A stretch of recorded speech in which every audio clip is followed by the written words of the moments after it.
Sejam todos muito mais que bem-vindos a mais um podcast Opinião Segura, edição especial, na verdade super especial, ILAB 2025.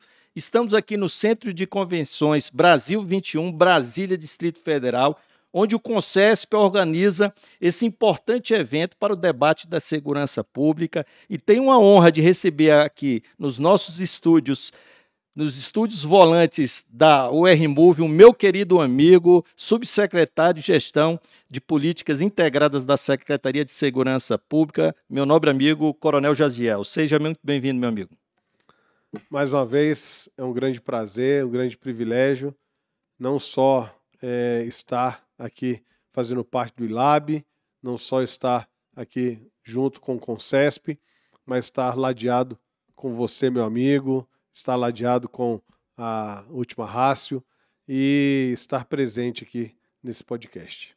Jaziel, a segunda entrevista que ele dá para a gente aqui para o canal Última Rácio, nosso podcast, e de lá para cá já tem mais de um ano, né, Jaziel, que a gente conversou, e a gente vai poder falar aqui dos grandes avanços, né? Eu creio que a época ainda não era uma subsecretaria, né? Ele foi conquistando esse espaço, hoje se tornou uma subsecretaria a pasta dele. Vamos falar aqui da questão da política do desaparecido, que tem sido um trabalho de excelência aqui na capital, DEV livre de carcaças e outras políticas que a gente sabe que, inclusive, pelo fato do nosso secretário, doutor Sandro Avelar, também ser o presidente do Conselho dos Secretários, todas essas políticas são também apresentadas, né, Jaziel?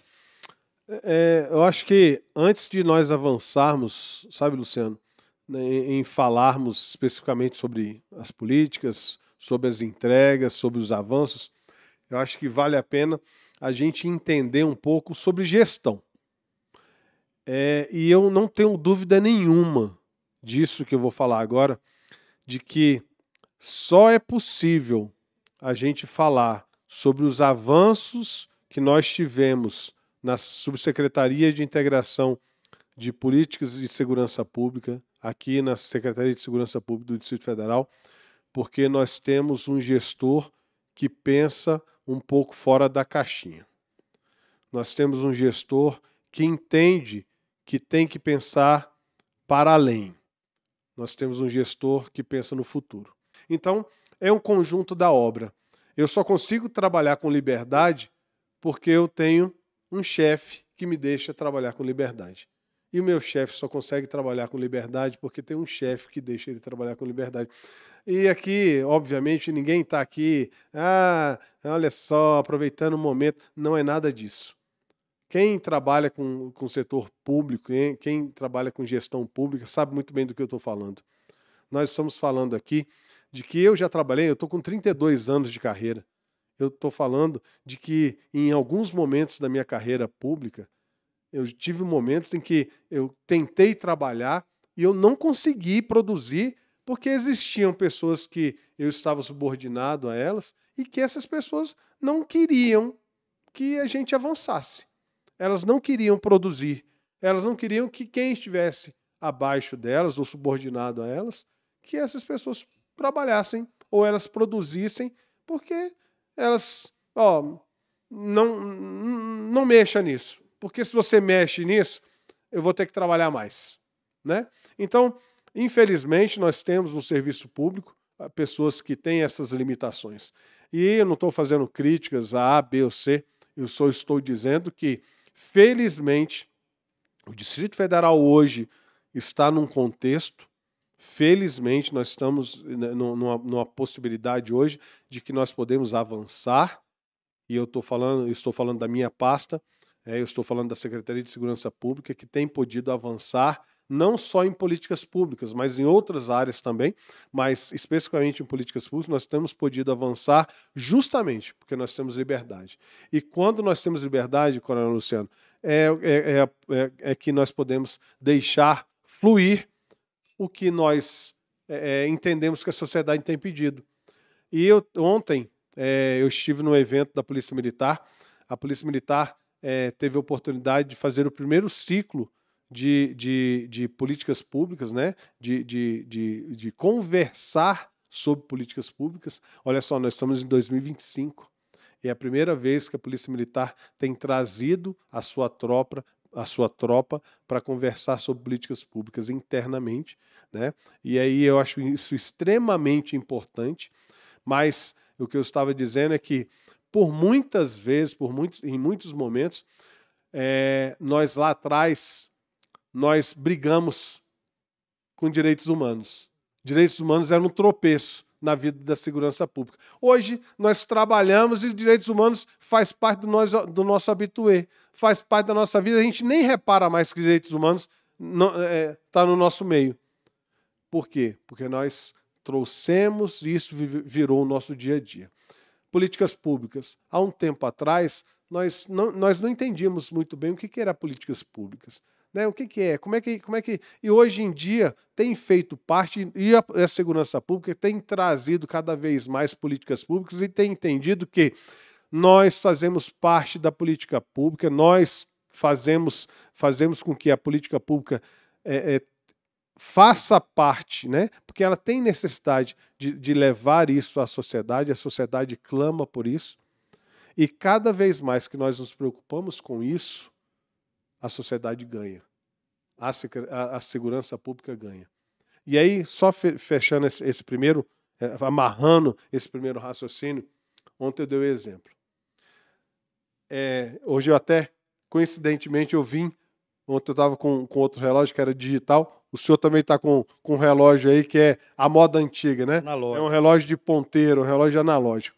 E eu fiz essa comparação ontem. Políticas públicas é isso. É o nosso relógio analógico aqui, é o ponteiro funcionando direitinho ali. E quando o ponteiro está funcionando direitinho, quando está tudo bonitinho, quando você olha ali para o relógio, você vê aquele desenho ali, né, tudo funcionando normalmente, mas por trás daquilo ali tem toda uma orquestra funcionando, tem toda uma engrenagem funcionando, e a gente sequer vê aquilo ali funcionando, mas tudo ali está funcionando normalmente, tudo ali está funcionando bem amarradinho, e a gente não faz ideia. Mas qualquer peça daquela engrenagem que não funcione direito, ela causa problema para que o que a gente está vendo aqui por fora funcione bem. Então, política pública é mais ou menos assim. Se a gente não construir a política pública direito, não consolidar ela direito aqui na base, não conseguir fazer ela direito, lá na ponta, na hora da gente entregar ela para a sociedade, ela não vai funcionar direito. Então, nós, como segurança pública, nós temos conseguido fazer essa engrenagem funcionar direito, e é por isso que a sociedade cada vez tem recebido ela melhor. Aí a gente volta lá no que eu estava falando no início. Isso é construção. E a gente tendo liberdade para construir direito, e a gente tendo gestores que conseguem pensar em construir direito, e aí está o Conselho Nacional de Segurança, e aí está o Ministério da Justiça pensando em construir, e a gente está falando aqui do ILAB com os comandantes gerais das forças de segurança, sejam elas as polícias militares, sejam elas os corpos de bombeiro, sejam elas os delegados das polícias civis, sejam elas os gestores das forças de segurança de uma forma geral, pensando na construção da segurança pública. E aí nós conseguimos entregar políticas públicas para a sociedade da melhor forma possível. Jaziel, esse exemplo que você deu do relógio, ele foi muito feliz, porque, de fato, quando a gente fala de políticas públicas, a gente está falando dessa relação, dessa maior interação com a comunidade. Não se faz política pública de maneira isolada, e as forças de segurança do Brasil inteiro têm aprendido a se intercomunicar melhor com a sociedade, né, de um modo geral, para que justamente, primeiro, você possa ter um feedback daquilo que está sendo feito, você possa ouvir a população e, ao mesmo tempo, você possa construir, de fato, segurança pública, que é dever do Estado, mas é responsabilidade de todos.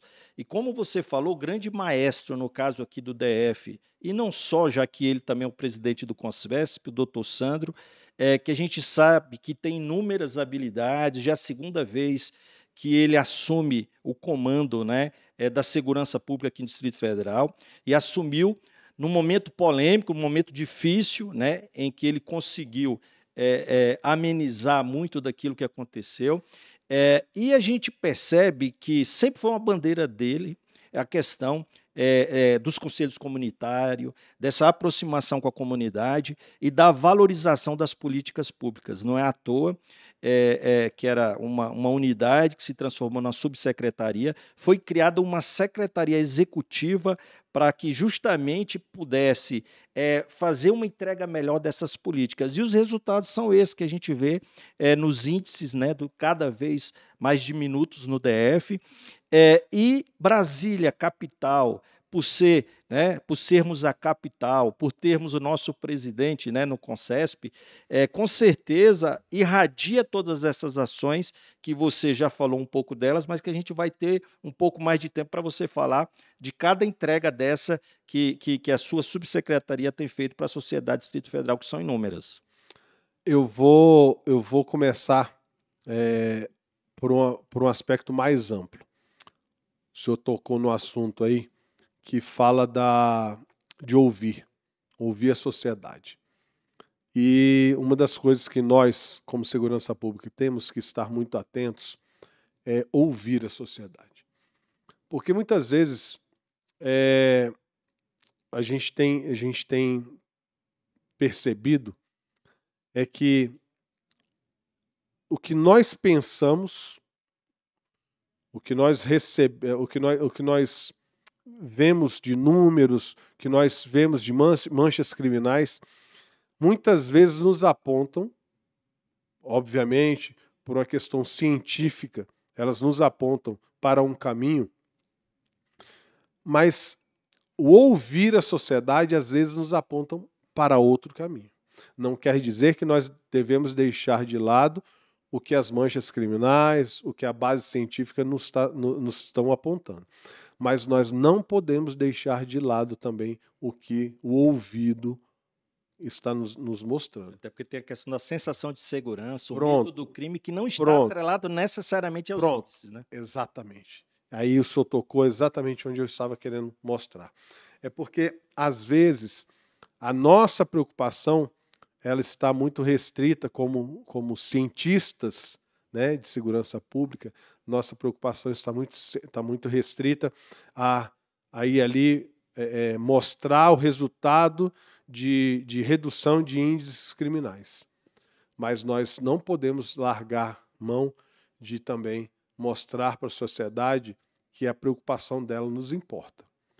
Pensando nisso, e aí eu vou fazer esse link justamente porque uma das preocupações grandes do Dr. Sandro Avelar no ano passado foi cumprir a exigência prevista no Plano Distrital de Segurança Pública. Lá em 2019 existiu uma exigência, existiu uma previsão no PDISP, é o Plano Distrital de Segurança Pública, de que a cada 5 anos esse Plano Distrital de Segurança Pública previa que as políticas públicas de segurança do Distrito Federal elas deveriam ser avaliadas. Ele não previa como elas deveriam ser avaliadas. Porque no Plano Nacional de Segurança Pública, ele prevê que esse Plano Nacional ele também deve avaliar, deve ser avaliado. Então, o Plano Distrital ele prevê essa avaliação, só que ele não previa como. E aí, no ano retrasado, nós pensamos como é que nós iríamos fazer essa avaliação. Levando essa discussão para o nosso secretário de Segurança, ele determinou que essa avaliação fosse feita pessoalmente, porque ela poderia ser feita por uma pesquisa, ela poderia ser feita online, ela poderia ser feita de diversas formas. E aí nós pensamos e nós fizemos de uma forma presencial. Então, ano passado... Que é muito complexa, né? Que é muito complexa, ela dá muito trabalho, ela envolve um pensamento, porque não é só fazer um congresso, né? Não é só fazer uma conferência, um seminário. Tem método, né? Ela tem que ter metodologia, ela tem que ter começo, meio e fim, para como é que você vai avaliar determinadas coisas. Então, foi planejada uma conferência distrital. ficou na incumbência da minha subsecretaria. De planejamento, né? Foi um ano, exatamente, foi um ano. Ela foi planejada de novembro para ser executada em novembro.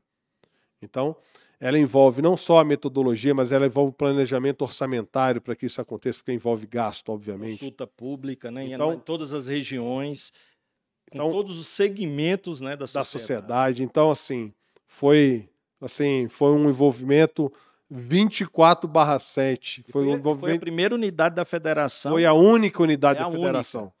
Não foi só a primeira. Foi a única unidade da federação. Cumpriu. E me permita falar, nem o governo federal cumpriu, porque existia a previsão de que o governo federal também deveria fazer a dele. Então, não só a única unidade da federação, foi o único ente que conseguiu fazer a sua conferência. Jogou o sarrafo lá em cima, né? Jogou porque nós não tínhamos como fazer, Coronel Luciano, uma conferência para falar que nós cumprimos. Nós tínhamos que fazer uma conferência para fazer uma entrega. E nós fizemos. Séria, para escutar a sociedade, para escutar os órgãos, para escutar as ONGs, para escutar todos os setores, para entender se o que nós estávamos entregando para a sociedade realmente estava sendo que a sociedade, e a sociedade no mais amplo aspecto, se realmente estava sendo o que ela queria receber. Se o que nós estávamos entregando como segurança pública, se o que o governo do Distrito Federal estava entregando como segurança pública era realmente o que a sociedade estava recebendo. Porque às vezes o que a gente estava entregando não era o que ela estava recebendo. Não era o que ela queria. Não era o que ela estava esperando. Porque às vezes o que eu estou entregando é futebol e o que ela quer é vôlei. Claro, é uma analogia, né? Eu estou dando um exemplo, né? Então, eu estou pensando em segurança de uma forma e ela está querendo de outra. Eu não estou falando só de, volto a dizer, não estou falando só de redução de criminalidade, porque nós batemos recordes em cima de recordes. Nós estamos com a menor taxa de homicídios dos últimos 47 anos.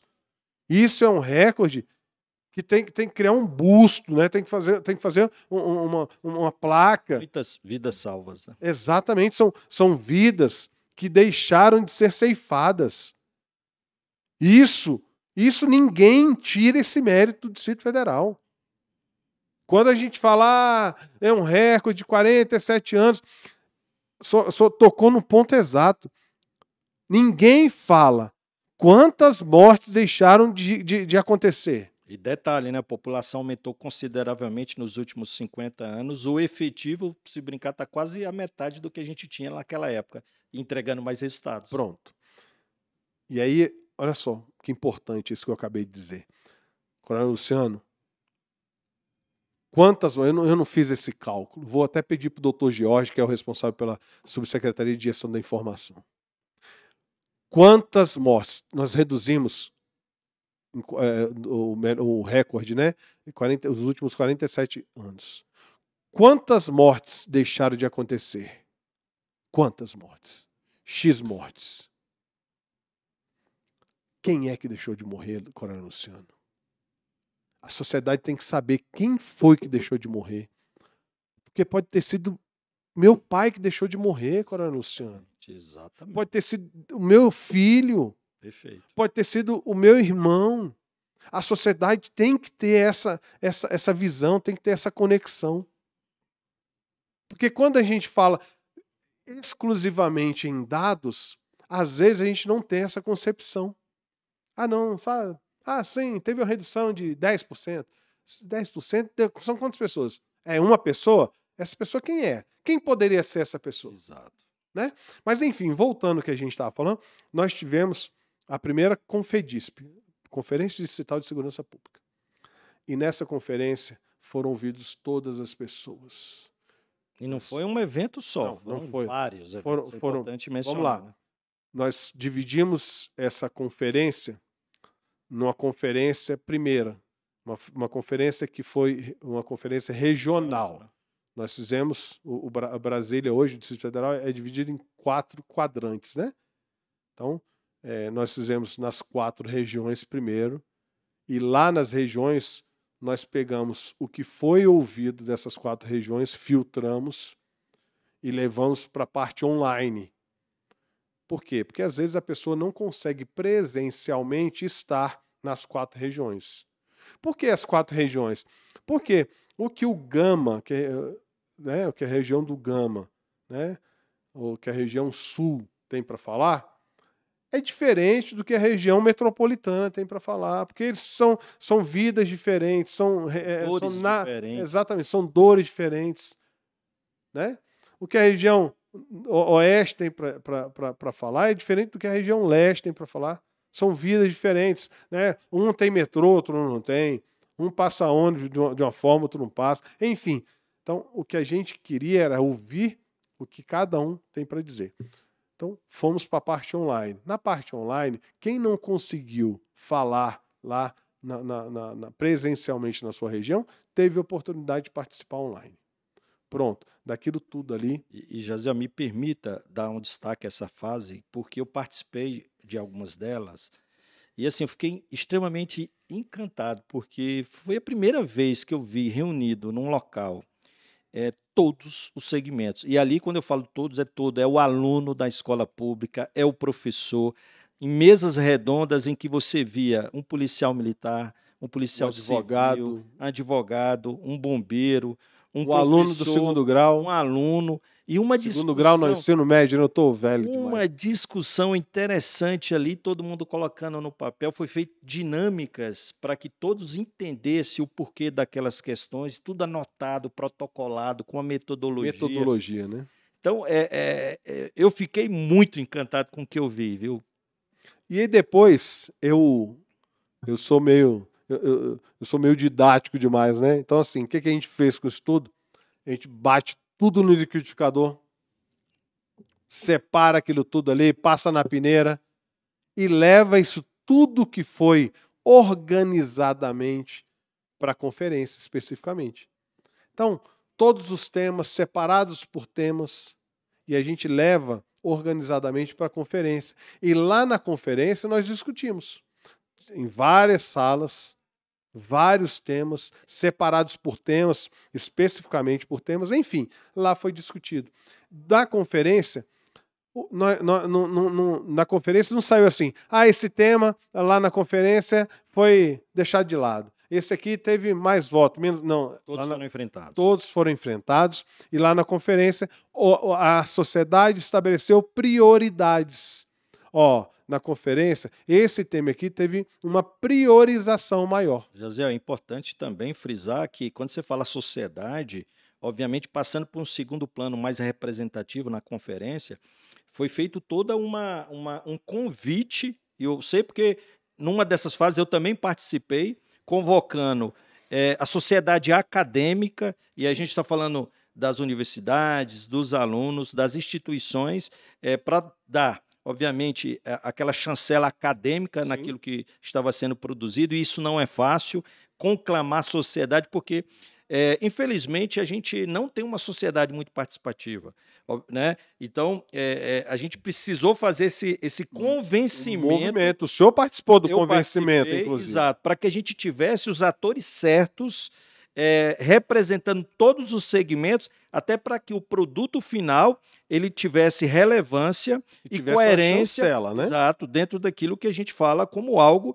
de fato, porque, como você bem falou, o único ente da federação que fez, e obviamente tudo isso e esse detalhamento que você está dando é muito importante, porque essa entrevista aqui ela serve de base para que os outros estados possam fazer o mesmo. E, obviamente, desse resultado final, estão saindo vários produtos para consulta pública.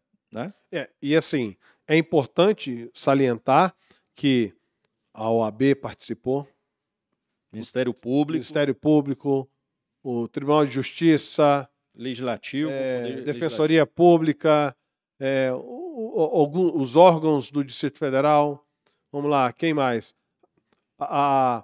Moradores de rua participaram, né? O pessoal de população em situação de rua participou. Os conselhos comunitários de segurança participou. ONGs participaram. Então, assim, foram abertas para todos participarem. Então, e assim, a opinião de um advogado renomado da OAB teve tanta importância quanto de uma pessoa em situação de rua. Foi aberto o microfone para ambos falarem. Sociedade empresarial. A sociedade empresarial, um acadêmico da UNB, o empresário, ele teve tanta, a voz dele teve tanto valor quanto um reitor da UNB. Então, assim, essa é a importância. A gente volta de novo no que nós falamos sobre o ouvir. Por quê? Porque o público acadêmico foi ouvido da mesma forma que o presidente do CONSEG foi ouvido, do Conselho Comunitário de Segurança, em situação de rua, a população em situação de rua, que a moradora aqui da Asa Norte, de Samambaia, né? Então, isso que é o importante. Disso tudo, a gente agora em agosto, se tudo der certo, né, a data ainda está sendo marcada, mas em agosto agora, a gente faz a apresentação desse grande relatório. É um relatório com quase 300 páginas e ele vai subsidiar agora as ações do próximo PEDISP. O PEDISP agora, o próximo, o que acontece? Para que serve esse livro que vai ser entregue? Esse livro serve agora para que o próximo PEDISP, né? O PEDISP ele é de 10 anos, né? Então, mas ele... planejamento estratégico, né? Mas o que acontece? Por que havia necessidade dessa conferência ser agora uns 5 anos? Porque ele é feito para 10 anos.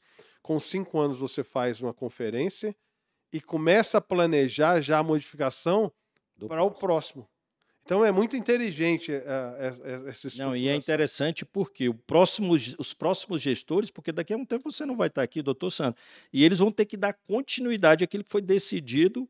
E ele já vai atualizando. No meio dele você vai atualizando e daqui a pouco tem a próxima conferência que vai atualizando. Então, ele não é um planejamento que ele vai se atualizando automaticamente. É extremamente. Jaziel, e é interessante você falar porque repercutiu tão positivamente essa conferência que ela foi tida como uma grande entrega. E é interessante que foi muito comentada nos órgãos de imprensa e também pela sociedade de maneira geral.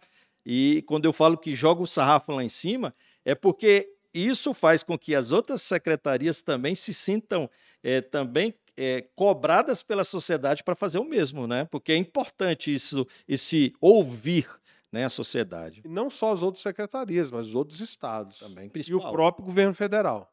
E aí a gente fecha esse assunto da conferência. Sim, até porque a gente tem muita coisa para falar, meu amigo. Para dizer que um recadinho para a sociedade. Aí a gente volta na integralidade. É importante que foi aberto o microfone. Da mesma forma que o senhor está abrindo o microfone aqui, o senhor está me dando a oportunidade de falar e eu estou falando. O senhor poderia abrir o microfone aqui e eu ficar calado, eu ficar mudo. Ou não vir. Ou não vir. Quando foi convidado. Então, o senhor abriu o microfone e eu estou falando. É importante que a sociedade tenha essa noção. A participação da sociedade é importantíssima. Não adianta a segurança pública estar disposta a ouvir e a sociedade não querer falar. É importante que a sociedade queira falar. Porque nós estamos dispostos a ouvir. Outra coisa, quando aqui no Distrito Federal foi lançada a ideia da integralidade, e aí quando o doutor Sandro fala de integralidade, ele vai lá no 144 e fala que segurança pública é também responsabilidade de todos. E a gente vai na conferência distrital e vê a participação de todos lá, mostra exatamente isso. Que o dever é nosso, de segurança pública. O dever é da Polícia Militar, da Polícia Civil, do Detran, né, do bombeiro, é dever nosso, mas é responsabilidade de todos.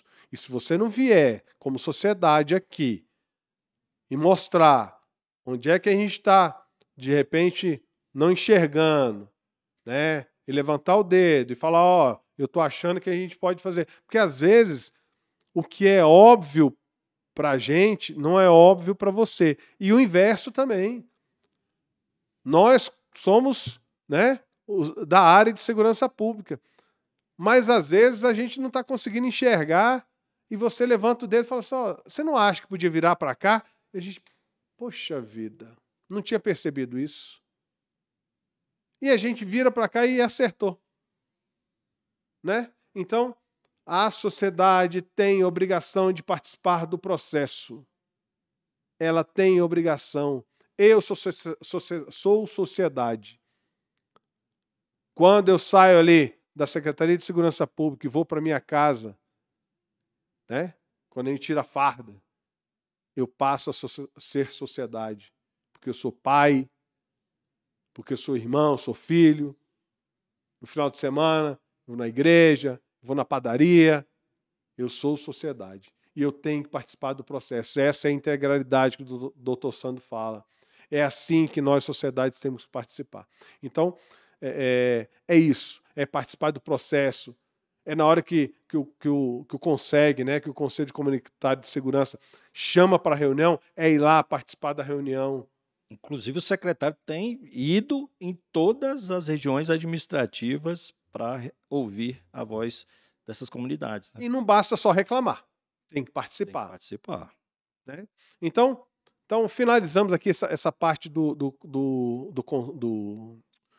da Confedisp. Acho, sinceramente, que foi uma grande vitória que nós tivemos. Com certeza. Eu acho que as entregas da Confedisp, né? A Confedisp aconteceu, mas eu acho que o acontecer dela foi apenas o start. É a reverberação, né, de muitas... Daqui para frente começam realmente as entregas que vão acontecer, que vão repercutir justamente porque foram dados, né, as pílulas, né, vão começar as pílulas agora a acontecerem porque os inputs, né, foram dados durante a conferência. E, Jaziel, um outro assunto que eu gostaria de abordar, que de fato é algo que está revolucionando uma política pública de fundamental importância, que é o tratamento que o Estado e, obviamente, que a sociedade, com o apoio da sociedade, pode dar à questão dos desaparecidos.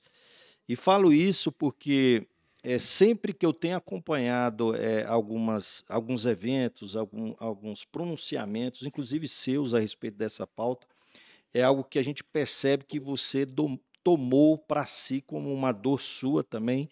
E, graças a Deus a gente sabe que você não tem nenhum caso na família, mas a gente percebe que você se sente parte do problema, você se emociona quando fala.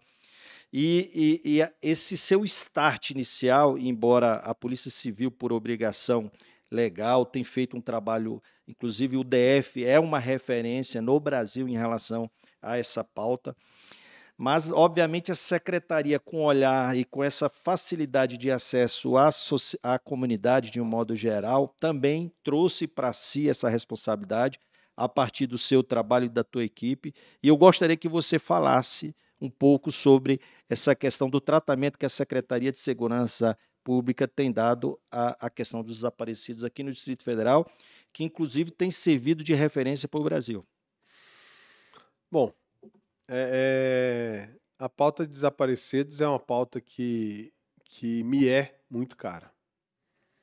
Ela nos foi apresentada em 2023 e aí o senhor já me ouviu falar dela, nós até falamos um pouco dela da outra vez que nós conversamos, mas para quem está nos ouvindo agora, a gente fala um pouquinho mais. Lá para cá evoluiu muito. Evoluiu demais. Estava no nascedouro ali, né? Evoluiu demais.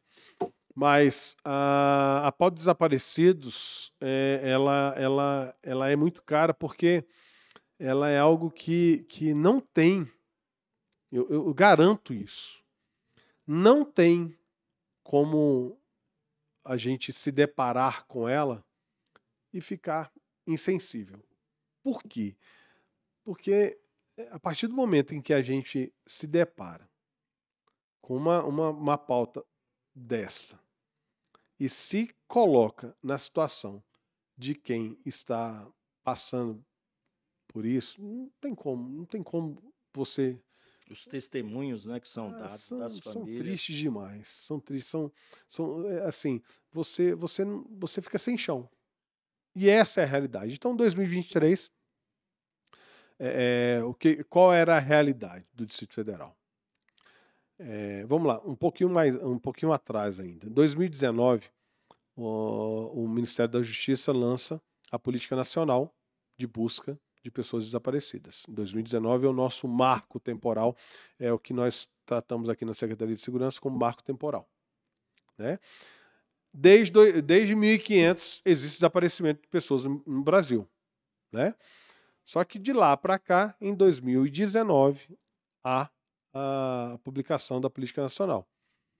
E aí, no Distrito Federal, em 2023, finalzinho de 2023, a publicação do POP, né, o Procedimento Operacional Padrão, pela Polícia Civil do Distrito Federal. E esse procedimento operacional padrão, até hoje, ele é referência no Brasil para todas as polícias civis. O Ministério da Justiça, inclusive, avocou para ele esse procedimento operacional padrão e pede para que as polícias civis do Brasil incorporem ele em seus estados para que seja o mesmo procedimento, porque de tão bom que ele ficou, de tão efetivo que ele ficou. Então, o que eu falo? Em relação a registro de ocorrência e investigação criminal, não existe nenhum tipo de percalço com relação a isso no Distrito Federal. A Polícia Civil daqui faz um serviço de excelência. A Polícia do Distrito Federal faz um serviço de excelência. Então, para que nós vamos mexer nisso? Para que nós vamos falar sobre desaparecimento de pessoas aqui no Distrito Federal, se já existe um serviço muito bem feito pela Polícia Civil? Aí que está. Nós estamos falando para além disto. Nós estamos falando de políticas públicas. Então, eu estou na condição de subsecretário de políticas públicas. E aí, nós vamos para uma situação que existiam gargalos que envolviam políticas públicas. Por quê? Você ia na delegacia, fazia o registro da ocorrência e abria-se uma investigação daquele registro. Investigação criminal. Ponto. Eu cito o exemplo de que hoje, vamos lá, vou falar de hoje, não porque hoje a situação, inclusive, é outra com relação às políticas públicas, mas vamos voltar em 2023. 2023, se você saísse daqui e fosse no estacionamento, seu carro não estivesse lá. Você ia à delegacia fazer o registro do roubo do seu carro. O que ia acontecer imediatamente? Na hora que você fizesse o registro, o roubo do seu carro ia ser difundido para todas as viaturas de serviço naquele momento, tanto da Polícia Militar, Polícia Civil, Detran, PRF. Imediatamente ia ser difundido. Na mesma hora também, os OCR, as câmeras que têm OCR, são aquelas câmeras que podem verificar a placa do seu carro, elas iam começar a verificar se seu carro passou em alguma rua que tem essas câmeras. Então, você como proprietário do carro, você ia falar assim, poxa, não sei se vai recuperar meu carro, mas o Estado fez um esforço muito grande para localizar o meu carro. 2023 isso. Em 2023, se seu filho desaparecesse e você fosse na delegacia e registrasse a ocorrência, a Polícia Civil ia fazer o serviço dela. Muito bem feito. Ia registrar a ocorrência. Ia abrir uma investigação criminal. Ponto. E daí para frente? O seu filho não ia ter o mesmo tratamento que o seu carro teve. Então foi aí que nós entramos com política pública. Por que o seu carro tem a divulgação imediata e o seu filho não tem a divulgação imediata? Então, nós criamos o sinal de busca imediata de pessoas desaparecidas. Independente da quantidade de horas que ele tenha desaparecido. Até porque, vamos lá, existia uma ideia, até por conta de filmes e tal, de que a gente tem que esperar 72 horas para registrar a ocorrência, tem que esperar 48 horas. Não.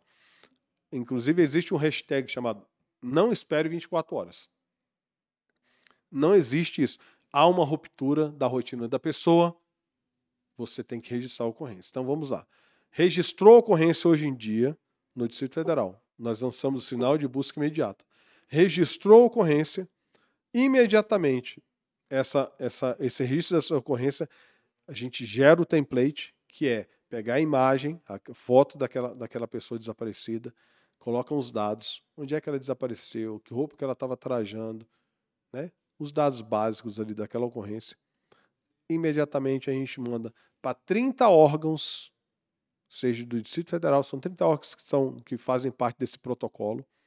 30 órgãos recebem imediatamente esse template e eles difundem para as pessoas. Eu mesmo tenho recebido em diversos grupos de WhatsApp. Então, é tanto que você falou que é algo interessante, né? Notou, desapareceu, já faz a comunicação, já às vezes passou 3 horas, a gente já recebe o outro template com a marcação localizada. Isso. Entendeu? Então, e é interessante falar também da sistemática que a Secretaria adotou, né? Acho que é um aplicativo que ele já faz. Você coloca a foto lá, já faz toda a integração, já sai o template pronto. A ideia é essa. Mas assim, só finalizando esse raciocínio, então assim, o que era sistematizado para um carro roubado, hoje existe para uma pessoa desaparecida. É um contrassenso, né? Então, nós conseguimos criar uma política pública para além do registro e investigação, nós criamos uma política pública que hoje divulga uma pessoa desaparecida. Então, foi uma providência que nós criamos, né? A Secretaria de Segurança Pública pensou para além do registro e investigação. É uma das coisas. Outra coisa, existe uma política nacional. Nós temos que publicar uma política distrital. Então, ela já está caminhando para publicação, já foi escrita, já saiu da Secretaria de Segurança Pública, imagino que até o final desse ano... Envolve outras secretarias. Envolve, por isso que ela demora, né? Por isso que ela demora para envolve a questão da Secretaria de Saúde, Educação, né? Porque há vários entes que têm coparticipação, né? E aí por isso que ela demora a ser publicada. Nós temos feito diversas reuniões, e aí o que implica nisso tudo? O que nós percebemos quando nós falamos lá atrás sobre a política pública? Nós percebemos que, para fazer uma política pública no Distrito Federal, nós precisávamos adotar uma postura. Nós percebemos que alguns estados do Brasil existiam políticas públicas. De que forma? Um estado X tinha uma ação. O estado Y tinha uma ação. Outro estado Z tinha outra ação. Eram ações isoladas. Era uma ação e era uma ação isolada. O que nós pensamos? Nós não queremos ter uma ação e uma ação isolada. Nós queremos ter ações coordenadas. Então, o Distrito Federal hoje é o único estado da federação que tem uma política pública com ações coordenadas. Então, qual é a nossa diferença? Qual a diferença da nossa rede? É que nós temos ações coordenadas. Nós não temos uma ação X da Secretaria de Saúde, uma ação Y da Secretaria de Desenvolvimento Social e outra ação Z da Secretaria de Segurança. Não. Nós temos ações coordenadas de várias secretarias, todas elas envolvidas, todas elas cientes do que uma outra faz, todas elas envolvidas dentro de um protocolo só. Então, isso facilita para que não haja sobreposições, não hajam lacunas. Obviamente, a gente não está falando de mundo perfeito, obviamente que há ainda gargalos a serem percorridos. Nós estamos falando de 1 ano e pouco de uma rede coordenada, mas nós estamos falando de um pensamento, aí a gente está falando de política pública. E aí a gente volta de novo. Lembra que eu falei de relógio? Lembra que eu falei da organização aqui por trás? Existem protocolos, existem guias que falam como é que políticas públicas têm que ser estruturadas. Para quem conhece um pouco de política pública, né? Por exemplo, para você estruturar uma política pública, existe um documento chamado ex-ante. Esse ex-ante, ele vai falar desde o começo de uma política pública até o seu final, todos os documentos que têm que ser preenchidos para que isso aconteça. E nós temos tentado cumprir todos os protocolos para que isso aconteça. Então, enfim, não vou entrar nesse detalhe, porque é um detalhe muito técnico. O que eu estou falando é que o Distrito Federal tem se aprimorado em tomar esses cuidados para que as nossas políticas públicas tenham esse viés técnico também. Não é só não é um documento, não é um procedimento de achismos. Não é, eu decidi fazer isso aqui. Não é isso. Então, nós estamos fazendo encontros técnicos, nós estamos escrevendo documentação. Então, lá na frente, nós estamos criando fluxos entre secretarias. E isso, né, para quem é da vida pública, sabe que não é fácil, porque envolve comportamentos de secretarias diferentes, que têm funções diferentes, envolve ações que muitas vezes vão desencadear acordos, né? Enfim. Então, essa política distrital, ela vai acontecer dessa forma. Além disso, o senhor falou de cadastro distrital, implica em desenvolver não só um sistema, mas uma sistemática. Implica em dizer, eu te dou acesso à parte do meu sistema, você me dá acesso à parte do seu sistema. Implica em lei de proteção a dados. Né? Então, assim, como é que eu tenho acesso aos dados de saúde, que são dados muito sensíveis e dados em que como é que eu tenho acesso a dados de saúde e eu, por exemplo, descubro que tem uma pessoa que é procurada da justiça lá. Eu, como segurança pública, eu estou preocupado se a pessoa está na condição de desaparecido, mas eu não posso usar esse dado sabendo que ele é procurado pela justiça para ir lá prendê-lo. Imagina a sensibilidade da utilização desses dados. Então, enfim, é muito complexo. Vamos lá, eu estou falando quais são as diretrizes que nós estamos seguindo. Além disso, eu tenho que conscientizar a sociedade do que é o fenômeno do desaparecimento. Porque para muita gente da sociedade ainda, é assim, sumiu. Fulano sumiu. Vou comprar cigarro. Sumiu. Não é isso. O que ele tem que fazer para prevenir? O que ele pode fazer depois que desaparece a pessoa? Tem que esperar? Não tem que esperar? E se a pessoa reapareceu? Você tem que ir lá na delegacia, porque senão a delegacia está investigando. Ela poderia estar investigando alguém que realmente está desaparecido. Tem toda uma sistemática da segurança pública, por exemplo, de uma câmera que vai fazer o reconhecimento dessa pessoa, né, o reconhecimento facial. Então, assim, outra coisa, eu estou anunciando, tem pleito na rua, eu estou anunciando para a sociedade que ela tem que procurar a delegacia, eu estou falando para a sociedade, procura um agente da lei. Está sobrecarregando o sistema, né, de busca. E aí eu tenho que estar com o meu público de segurança pública preparado para receber, porque senão daqui a pouco ele chega lá e fala, eu estou com a pessoa desaparecida aqui, o cara, não, mas eu não sei o que eu vou fazer com ele. Então, o meu público interno tem que estar preparado para receber, ele tem que saber o que ele vai fazer. Então, é capacitação do nosso público interno. Então, tem mais uma outra função que a gente tem que criar, né? Capacitar o nosso público interno. E nós criamos, Coronel Luciano, mais uma situação. Poxa, até agora eu só falei de desaparecido. E a família do desaparecido? Como é que ela fica? O suporte que o Estado pode dar a essa pessoa. Não só que ele pode, mas ele tem que dar. Social, psicológico, essa família fica destruída. Jurídico, às vezes é o arrimo de família que desapareceu. E ele desapareceu e como é que fica lá Tem as para pagar? obrigações jurídicas. Como é que né, fica questão- para pagar o colégio, o aluguel, a comida? Alguém tem que ir lá, né, mexer nessa conta corrente desse cara que desapareceu. A família tem que ter acesso a esse dinheiro, entendeu?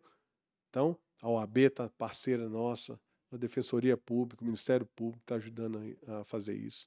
Então, assim, e aí, poxa, mas como é que eu vou ter acesso a essa família? Quem é essa família? Se eu mal sei quem é a pessoa desaparecida, quiçá quem é a família da pessoa desaparecida. O que nós fizemos? Por conta e risco, Secretaria de Segurança Pública, através da Subsecretaria de Integração à Política de Segurança Pública, criou uma busca de familiares de pessoas desaparecidas. Sabe o que nós estamos fazendo? Igual o Provid, né? Vai lá na Vamos porta. lá dá na apoio. casa da pessoa, da família da pessoa desaparecida. O senhor está bem? Fulano de tal, tudo bem? Às vezes, sabe o que está acontecendo? Você A gente, encontra o desaparecido. Acontece. eu estava desaparecido lá, a gente vai, Codificação dos sistemas, a gente ajuda, tem se deparado com as situações dessas, viu? O ajuda cara a localizar o desaparecido. registrado como desaparecido, passou pelo sistema penal, Pois foi é. abordado pela polícia e consta como desaparecido. Ajuda a localizar o desaparecido. Bom que a gente dá baixa, porque Claro, né, claro. é uma felicidade para a gente, porque a família não está naquele desespero. Mas, em outros casos, a gente vai lá e oferece serviço. Ó, o Estado está aqui, nós vamos como Estado. O Estado está aqui, o senhor está precisando de algum Tem algum famílias, né, auxílio, pais isso. e mães aí irmãos, né, que passam toda uma vida, né? Porque é difícil você não saber definir qual foi o destino final. E um dia essa questão é tão complexa, né, Jazel? Por quê? Porque você pode ter um desaparecido que é vítima de crime, você pode ter um desaparecido que passou a ser um morador em situação de rua por questões de escolha ou a questão de algum Droga. transtorno psicológico, droga. E assim, eu não lembro onde foi, qual foi o meio de comunicação, mas a história era mais ou menos de que o indivíduo ele passou a vida pensando que o pai tinha fugido de casa e abandonado a família. E passado muitos anos, mais de uma década, ele descobriu que, na verdade, o pai tinha sido vítima de crime. Então, você imagina como é que fica uma questão psicológica de uma família que se sente abandonada, às vezes crucificando, né, aquele pai de família que larga a sua família e, passado muito tempo, se descobre que, na verdade, ele foi vítima de um crime. Então, cara, assim, é um transtorno absurdo na vida de uma família. O Coronel Luciano, o que a gente. Fora outras histórias que você deve ter ouvido Quando aí. a gente começa a se aprofundar nessas histórias,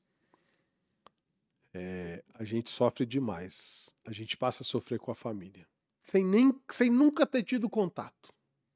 Você sofre com elas. Na frente da minha mesa, eu tenho um painel que tem todas as crianças e adolescentes desaparecidos. Todos os dias eu me deparo com elas. Todos os dias eu olho para elas. E sempre aumenta. Sim, não. Aumenta porque assim, surge um caso novo. Surge, Quer dizer, né? Um surge, sai, outro entra. Mas eu faço questão de olhar para elas todos os dias. Porque todos os dias eu imagino.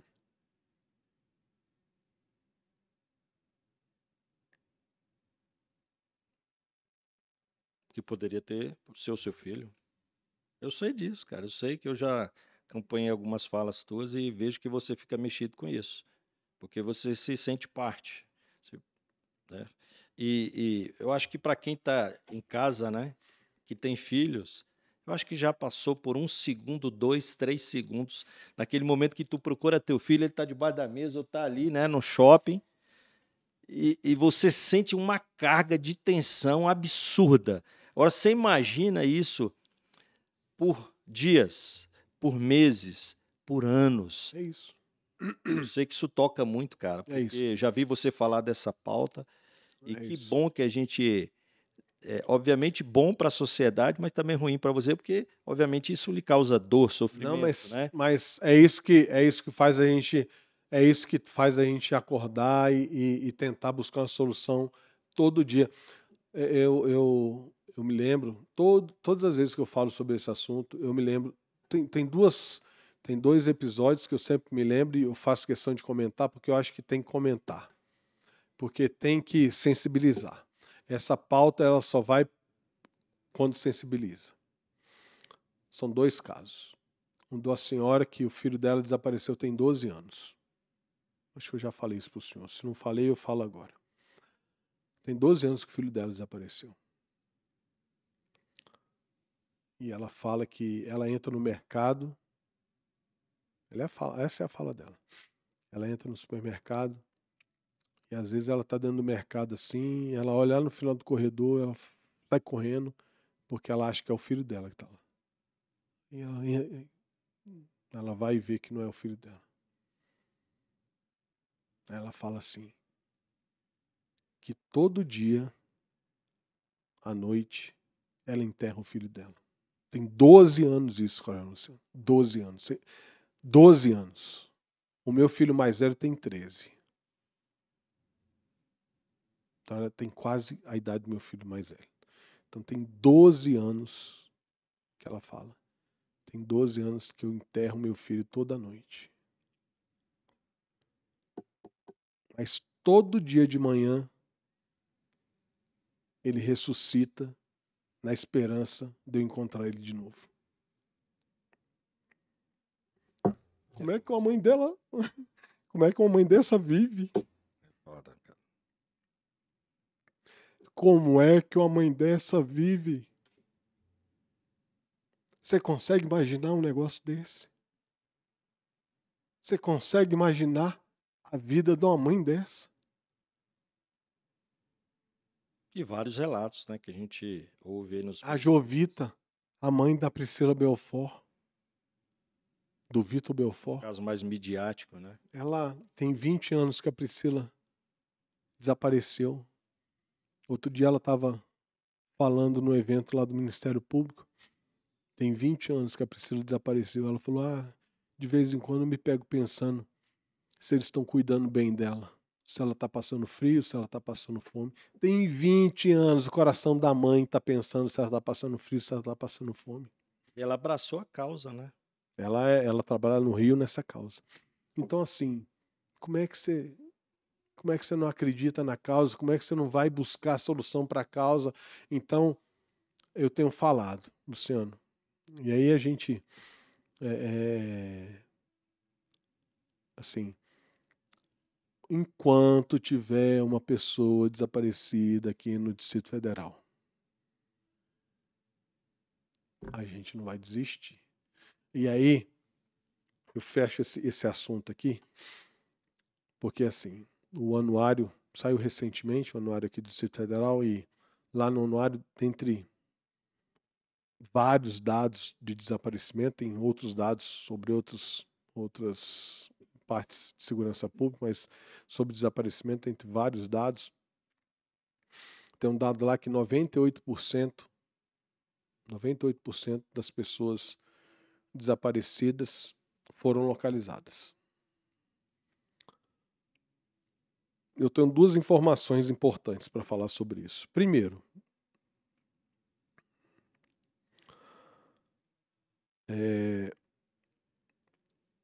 98% é um número extremamente alto. Extremamente alto. Qualquer coisa 98% é alto demais.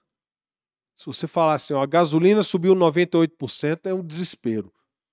Se você falar, tem 98% de desconto em alguma coisa, todo mundo sai correndo para lá para comprar. Então, 98% é um número altíssimo. Ótimo, maravilhoso. Mas 2% é um número muito grande no que diz respeito Causa muita dor. a quem está sendo afligido por ele.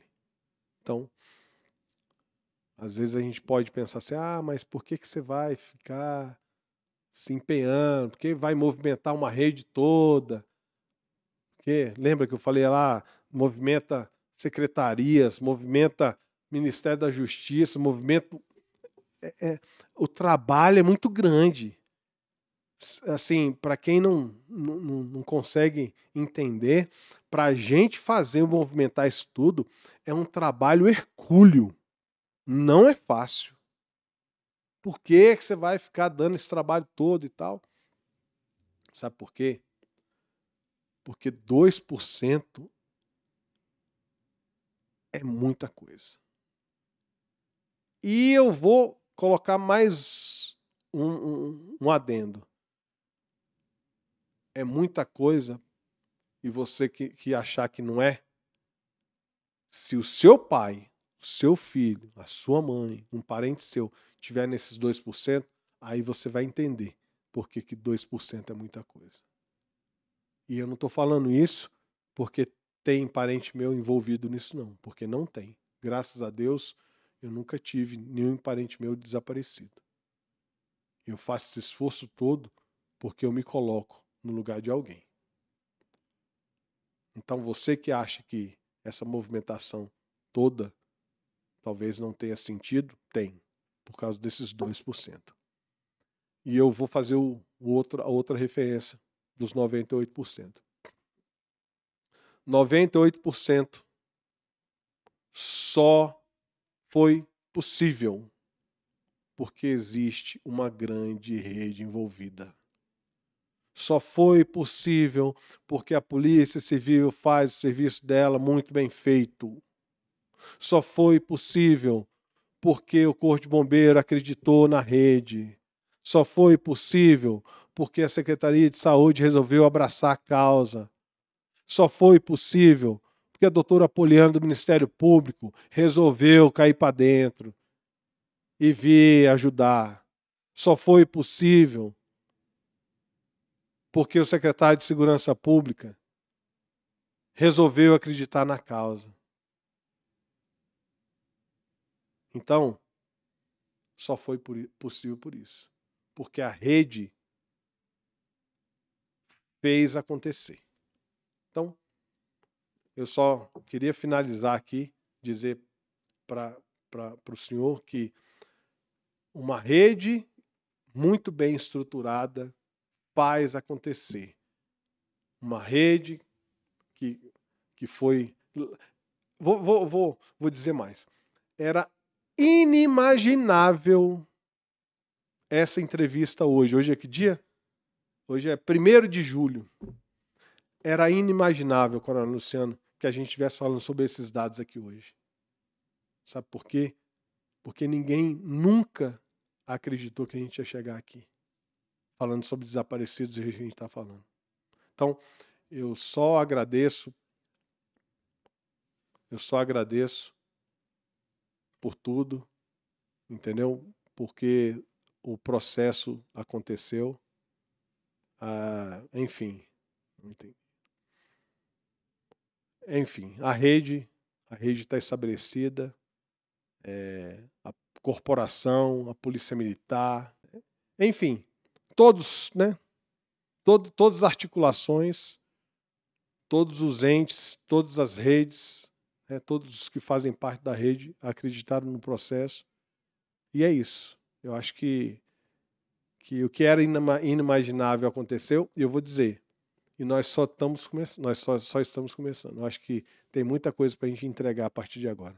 Jaziel, nessas 2 grandes entregas, e obviamente a gente sabe que a sua subsecretaria tem outras, mas na tua fala ficou muito presente aquilo que convencionou se chamar insegurança pública baseada em evidências, né?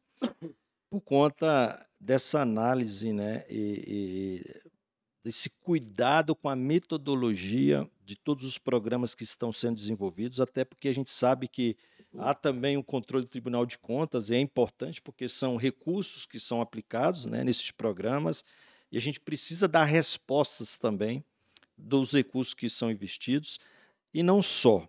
Então, quando você fala dessas metodologias que foram empregadas, né, nessas duas ações, baseado em evidências, baseado numa metodologia, na criação de protocolos, isso só reforça o cuidado e o zelo que hoje a Secretaria de Segurança Pública tem, e a administração pública, de um modo geral, das forças de segurança, em tentar atuar de maneira adequada e de maneira em que a gente respeite a cientificidade, os protocolos.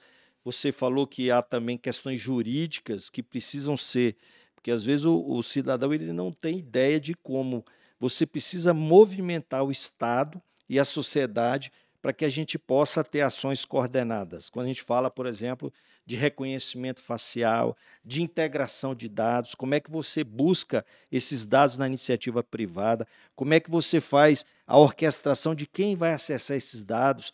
E quando a gente fala de protocolos como a questão dos desaparecidos, também envolve tudo isso. Então, são matérias muito sensíveis que o gestor, quem está à frente da pasta como você, né, dono dessa importante missão, precisa ter um esforço muito grande para estar reunido com diversas autoridades, com diversos segmentos da sociedade, para que, de fato, você possa levar a bom termo essa missão que eu sei que você tem desenvolvido. Para a gente finalizar, a gente já está com o tempo aqui já estourado, mas eu queria que finalizasse com outra grande entrega da sua subsecretaria. Obviamente, você vai falar um pouco de forma mais superficial por conta do tempo, que é a questão do DF Livre de Carcaças, que é uma grande entrega que tem números aí que são bastante vultuosos em relação à retirada, né, desses veículos que serviam para pontos, às vezes até de drogas, ou até para práticas de outros crimes, e também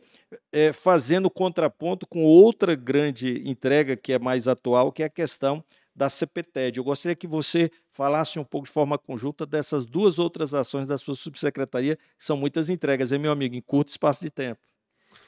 Então, vamos agora para um tema mais leve. Mais soft. Então, sobre o DF Livre de Carcaças, que automaticamente tem a ver com o CPTED.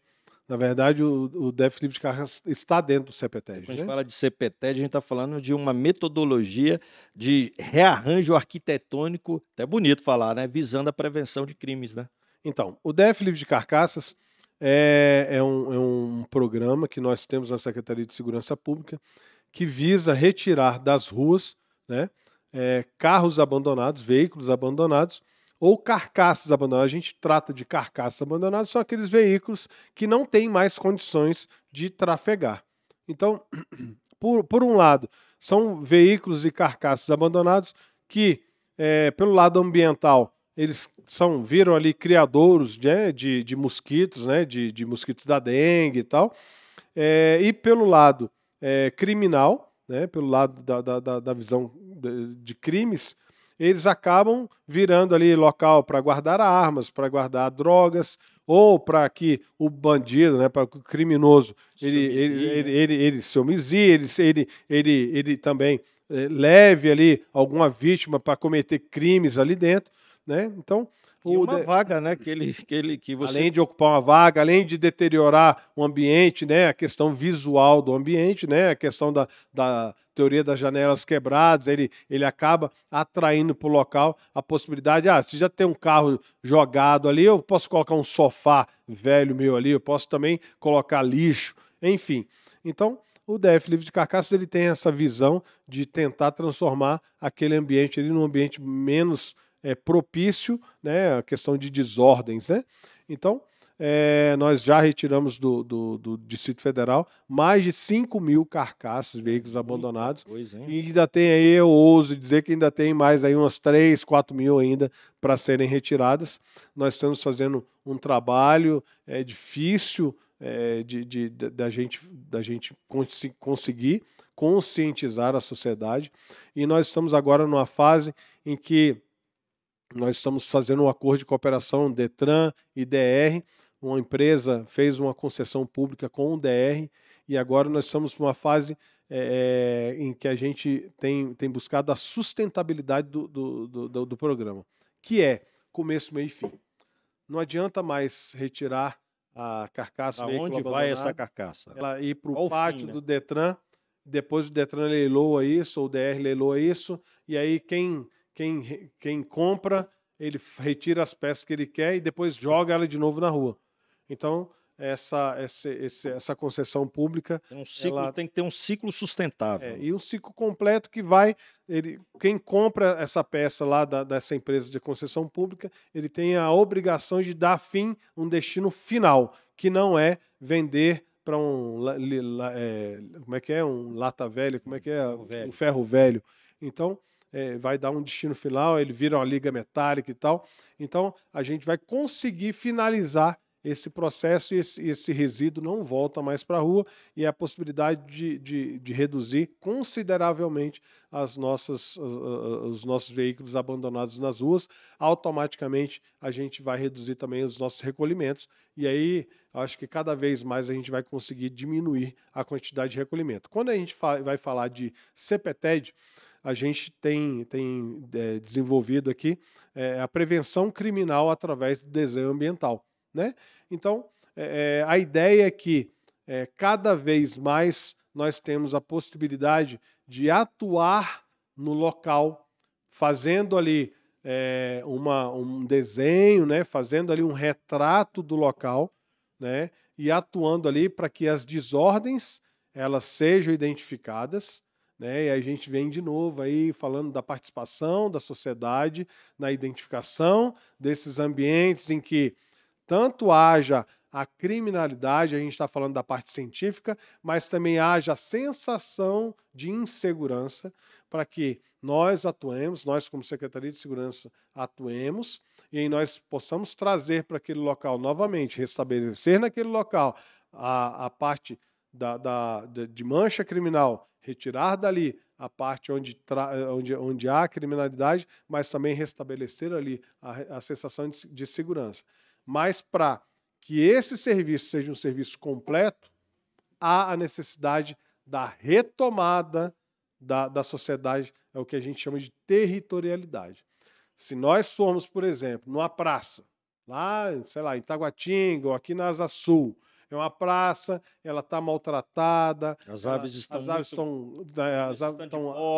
necessitando de poda, a calçada está mal cuidada, a gente vai lá. Iluminação pública. Nós vamos fazer uma intervenção do Estado. Então vem a Novacap, cuida, vem a SEB, cuida, a Neoenergia, enfim, vem o Estado, faz a intervenção ali, transforma aquela praça em algo realmente de novo, algo realmente que pode ser utilizado para convívio, é algo realmente que fica tranquilo, fica legal, restabelece-se a normalidade ali.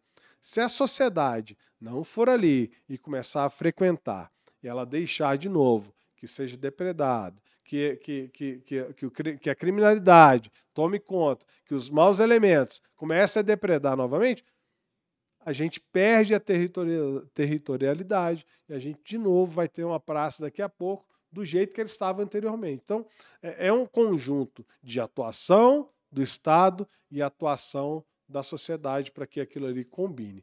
Mas, enfim, é um trabalho que a Secretaria de Segurança está desenvolvendo, é um trabalho que depende Secretaria de Segurança Pública, Conselho Comunitário de Segurança, sociedade organizada, enfim, é um trabalho muito bem feito. Mas, mais do que isso, é saber que segurança pública é algo que ele vai muito, muito além de patrulhamento na rua. Antigamente a gente achava que é só um policial, né, o Cosme e Damião andando na minha quadra. Isso é segurança pública. Não é. Não é. Segurança pública não é só patrulhamento. Segurança pública não é só uma viatura. Segurança pública é muito mais do que isso. Segurança pública é integralidade. Segurança pública é pensamento. Segurança pública é a gente entender que tudo faz parte. Hoje a gente tem certeza de que iluminação é segurança pública. A gente sabe que a parte do calçamento é segurança pública. A gente acabou de falar aqui, desaparecimento de pessoa é segurança pública. Por quê? Porque no final da história, tudo isso vai repercutir em segurança pública.